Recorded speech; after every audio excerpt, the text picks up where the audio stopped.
Hi folks, now that you have your Circuit Playground Express, I wanted to show you just a few of the things you can do with MakeCode to program it.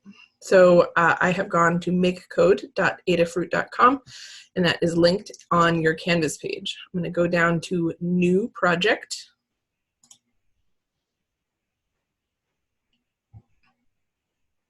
And you have two programming choices here. I'm going to recommend that if you don't have tons of programming experience, you stick with blocks, which is what it will open to by default. If you want a little bit more of a challenge, you can click on JavaScript and you can do your programming in JavaScript instead. It's the same language that you used when we were doing web design at the beginning of the semester. But you might need to look up some of the function names. I'm going to go ahead and show you how to do blocks.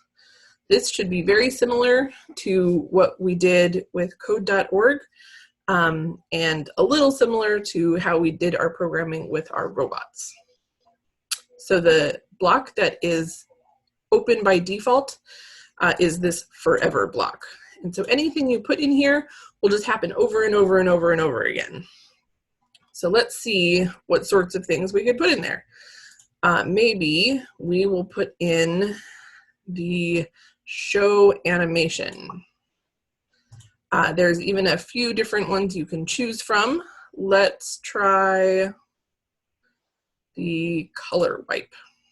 Okay, so this means that when my Circuit Playground Express is running, it will do this color wipe thing that you can see the lights are doing over here on the left. If I choose a different one, like running lights, we give it a minute.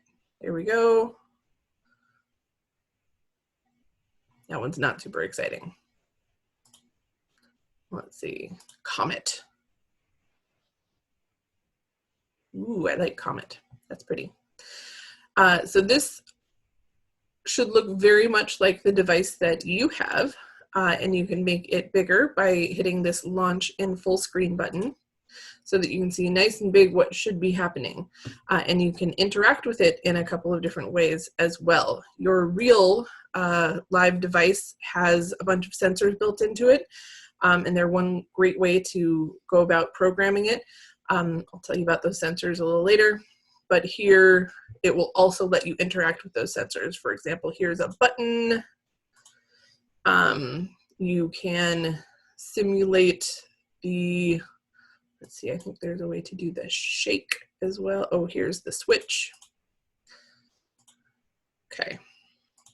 All right, so I'm gonna go ahead and make that a little bit smaller. All right, so now that is enough to just kind of get you going a little bit.